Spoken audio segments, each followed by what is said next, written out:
de méditer en partant, en s'appuyant sur ce texte du serment sur la montagne. Un texte que Matthieu lui-même a groupé toutes les paroles prononcées par Jésus. Mais Marc et Luc, ils ont placé les paroles de Jésus, ces mêmes paroles, dans un autre contexte, comme pour nous dire que les paroles de Jésus sont ouvertes à une pluralité de sens. Il y a plusieurs sens, plusieurs interprétations. Mais avant d'aller dans l'interprétation de ce texte, cette portion de texte qui a été proposée à notre méditation, nous allons poser la question aux enfants. Et avant cela, par rapport à ce texte, je vais saisir cette opportunité pour répondre à une question d'un catéchumène dans un pays, quelque part dans le monde, disait à son catéchisme, posait la question à son catéchisme. Puisque nous avons appris au catéchisme que Dieu pardonne à tout le monde. Ça, nous tous, nous l'avons appris.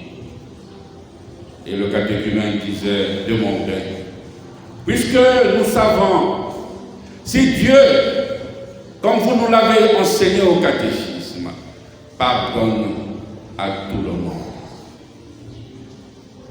à quoi ça sert d'être l'homme des béatitudes ou l'homme selon les béatitudes? À quoi ça sert d'être lumière du monde? À quoi ça sert de faire le bien, puisqu'il nous pardonnera toujours? Nous allons donc répondre à cette question d'un catéchumène dans un pays, dans le monde. Jésus, s'adressant donc à ses disciples, dit: vous êtes le sel de la terre. C'est toujours c'est dans ce même discours sur la montagne, puisqu'il parlait de l'homme selon les béatitudes. Donc, il s'adresse à cet homme selon les béatitudes en disant que vous êtes le sel de la terre. Qu'est-ce que ça veut dire, le rôle du sel dans notre vie ambiante? Le sel, nous le savons, son rôle principal, c'est de donner du goût. Mais à une certaine époque, donc à une époque même pré-scientifique, on disait que le sel avait pour rôle de fertiliser le sol. Et aujourd'hui, nous le savons, on utilise le sel pour empêcher ou retarder la production des aliments. Donc on dit que c'est quelque chose qui nous apporte de la joie, c'est du goût. Mais de quel goût s'agit-il ici lorsqu'il dit vous êtes sel de la terre? C'est le goût de Dieu. Dans une société comme la nôtre, où les anti-valeurs sont devenues des valeurs,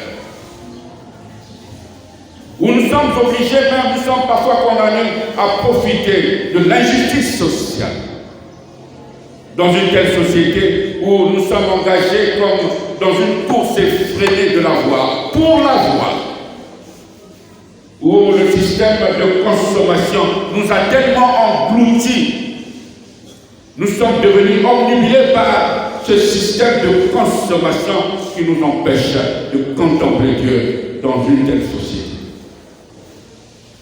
Le Seigneur a raison de nous rappeler que nous devons être le sel de la terre, donner du goût de Dieu à ceux-là, comme disait le saint pape Jean-Paul II, peut-être sans faute de leur part, ignorent le chemin de l'Église. Posons-nous donc la question aujourd'hui de savoir, est-ce que je suis sel de la terre? Est-ce que je donne du goût de vivre aux autres? Est-ce qu'en me regardant, j'interpelle les autres? Est-ce que ma manière de vivre vivre est une prédication pour les autres. Chacun de nous entrera dans le tréfonds de son être pour se poser cette question quand le Seigneur dit « Vous êtes le sel de la terre ». Comment redeviendra-t-il du sel? Vous êtes le sel de la terre. Si le sel se dénature, comment redeviendra-t-il du sel? Il n'est plus bon à rien. On le jette dehors et les gens le piétinent. Nous, il s'adresse à nous qui sommes habitués à prendre la coloration de la société au lieu de naviguer à contre-courant de ce que la société nous présente. Comme disait toujours ce saint pape Jean-Paul II, la société aujourd'hui a érigé un système de corruption tel que nous n'arrivons pas à nous en sortir. Et il nous disait, prenez garde, attention, n'oubliez pas que nous sommes des chrétiens, attention, n'affaiblissez pas, ne rendez pas faible votre adhésion à la personne du Christ. Chacun de nous, comme toujours, entre dans le tréfonds de son être pour essayer de voir. Il disait, il appelait ces structures, ne pas le Saint-Pape, c'est des structures de péché. La société a érigé des structures de péché où nous sommes comme condamnés avec ces systèmes bien organisés par la société. Comme une maman qui me disait, mon père, on n'a presque pas le choix. Quand tu arrives, le chef hiérarchique te dit, c'est comme ça. Si tu ne veux pas avoir des problèmes dans notre direction, nous sommes dans les fausses factures, c'est comme ça. Et si tu essaies de te démarquer, tu auras des problèmes avec la hiérarchie. Et aujourd'hui, les enfants de Dieu ont du mal à s'en sortir. Ils se retrouvent dans un système où ils sont perdus, où on les oblige à nier leur foi. Le chef hiérarchique te dit, si tu ne le fais pas, si tu ne coopères pas, tu seras responsable de ce qui t'arrivera. Et les esprits faibles sont obligés de coopérer. Puisque tu as un enfant au Sénégal, tu dois envoyer de l'argent, 300 000 par mois. Tu as un autre enfant au Ghana, le chef hiérarchique te dit, nous ici c'est comme ça, on est dans les fausses factures. C'est pas toi qui viendras mettre sur pied ce pays. C'est pas toi. Et tu as tous les problèmes du monde dans la structure. Le pape appelait cela les structures de péché. Où on se retrouve, on est comme condamné à agir comme les autres. Mais c'est là où le Seigneur nous attend. C'est là où le Seigneur nous attend. Et je disais à cette maman, tu as beau me dire que ce n'est pas possible pour toi de t'en sortir. Maman, le Seigneur te dit, tu dois te débattre.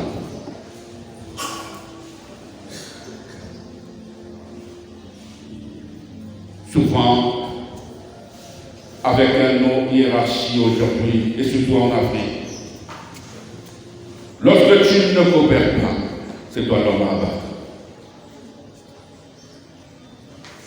Et ils sont souvent surpris de constater qu'il y a parfois dans l'équipe quelqu'un qui se démarque pour faire des remarques parfois désobligeantes à la hiérarchie. Et cette personne, souvent considérée comme persona non grata, un homme à battre. Les responsables aujourd'hui en Afrique préfèrent des courtisans. Ceux-là qui viennent prendre leur dit, chef, c'est bon. Chef, ça marche. Chef. Et quand tu tournes le dos de regardez-moi ce bandit, les chefs africains préfèrent ce genre de ces qualités de personnes, des collaborateurs. Alors que le vrai collaborateur pour moi, c'est celui-là qui peut venir me dire, ah, attention, nous avons pris une mauvaise direction. Mais lorsque tu essaies de le faire, vous entendrez, il cherche mon pouvoir, il cherche ma place. Et le jour où il part de là, c'est à ce moment-là qu'il commence à regretter. Ah, un tel me l'avait dit, et je ne l'avais pas compris. Il n'est plus bon à rien, on le jette dehors et les gens le piétinent. Vous êtes la lumière du monde. Lorsque le Seigneur dit vous êtes la lumière du monde, n'oublions pas qu'au niveau scientifique, ça a été démontré l'importance de la lumière sans laquelle la vie ne serait pas possible sur la terre. Et pour ceux qui connaissent ce système, cette manipulation de la photosynthèse, sans la photosynthèse des acides aminés, des cellules de chlorophylle des végétaux, la vie animale, il n'y aurait pas la vie animale ni la vie humaine sur cette terre. Et pour moi, ce symbole de Dieu qui consiste à dire qu'il est lumière du monde, pour moi c'est la plus belle image de Dieu. Mais lorsque le Seigneur nous dit que nous sommes lumière du monde, attention, il ne faut pas arracher les prérogatives divines. C'est Dieu qui est la lumière et nous devons être ces moyens par lesquels cette lumière se transmettra aux autres. En nous voyant vivre, qu'ils disent, regardez comment ils vivent, c'est tellement beau. Donc demandons au Seigneur, lui qui nous a toujours aimés et qui nous aimera toujours et qui nous rappelle, et en allumant la lumière, on n'allume pas une lampe pour la mettre sous le boisseau, on la met sur le lampadaire et elle brille pour tous ceux qui sont dans la maison. De même que votre lumière brille devant les hommes, alors en voyant ce que vous faites de bien, ils rendent gloire à Dieu, le Père, en nous regardant vivre. Que notre vie soit une lumière qui éclaire tous ceux qui vivent dans les ténèbres. Que cette lumière qui vient de Dieu, qui est Dieu, qui passe par nous, que cette lumière éclaire tous ceux qui veulent s'attacher au Seigneur de façon définitive. Demandons au Seigneur, lui qui nous a aimés et qui nous aimera toujours, de nous accorder toutes les grâces nécessaires. Et donc, répondons donc à la question du catéchumène. Si Dieu pardonne à tout le monde, à quoi ça sert d'être bon? À quoi ça sert d'être celle de la terre ou lumière du monde? À quoi ça sert? Puisqu'il est là pour nous parler. Donc, je peux entrer dans un cercle infernal du mal pour le mal. J'attends mon pardon. Donc, je n'ai pas le droit de changer. Je peux ou ne pas changer de vie. Je peux ou ne pas me convertir. Il est là pour le pardon. Je commets un pardon. Je commets un pardon. Donc, je continue à commettre jusqu'à la fin de la vie. Si Dieu pardonne à tous les hommes, à quoi ça sert d'être lumière du monde? La réponse à la question, les catéchumènes ouvrez vos oreilles. Je ne sais pas comment dire ça de façon simple. Nous avons appris que Dieu pardonne. Nos frères musulmans disent Dieu est pardonneur. Nous avons appris au catéchisme que Dieu pardonne à tout le monde. Et donc la question qui se pose, est-il nécessaire pour moi de devenir celle de la terre, puisqu'il est là pour pardonner. Est-ce que c'est nécessaire? Écoutez les catégories. La réponse est la suivante. Le pardon de Dieu est la merveilleuse réponse qu'il donne à toute personne qui regrette le mal commis. C'est la raison pour laquelle, lorsqu'on arrive au confessionnal, à la confession,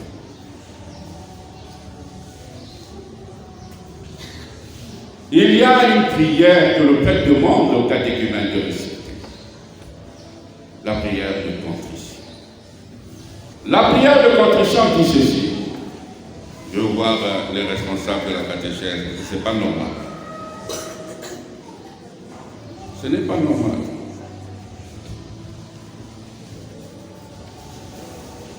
Mon Dieu, j'ai un profond regret. Donc, Dieu, le pardon de Dieu est réservé à ceux qui regrettent.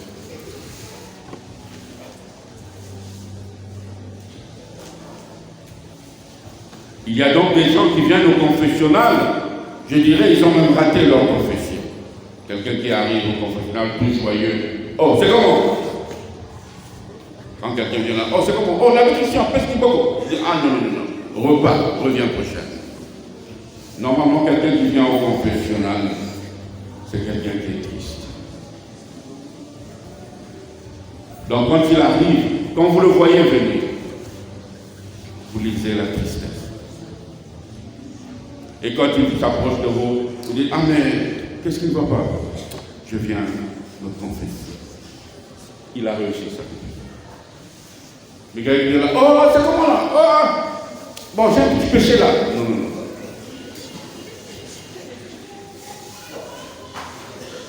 Quand quelqu'un arrive, vous voyez la personne arriver, vous sentez que celui-là, il est touché, il a accablé. Et vous demandez, vous dites, je viens au confession. Maintenant, donc le pardon est réservé à toutes ces personnes qui regrettent le mal commis.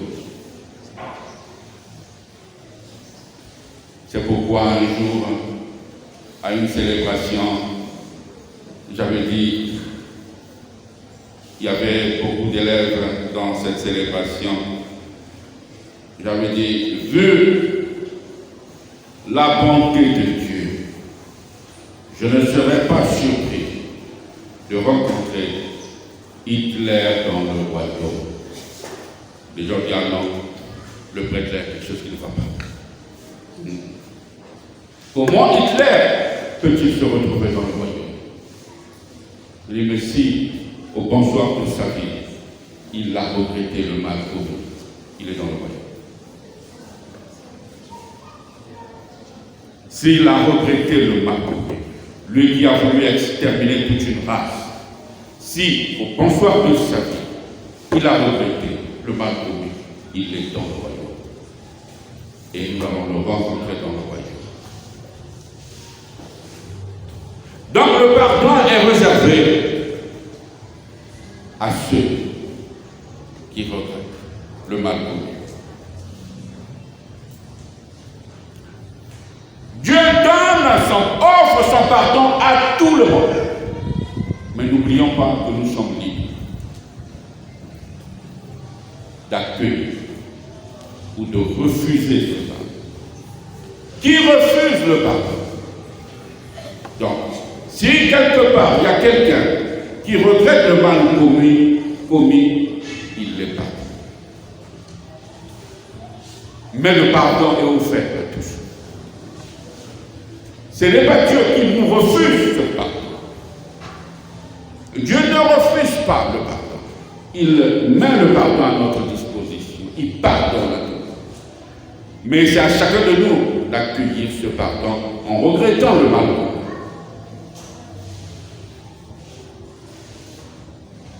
Maintenant, celui qui commet le mal, qui le fait, sans remords, et qui vous donne même des justifications que j'appelle moi des prétextes. Celui-là, non pas qu'il n'a pas été pardonné, mais il l'a refusé. Le pardon. Il a accepté d'être séparé lui-même de Dieu. Que le Seigneur nous accorde toutes ses grâces. Amen.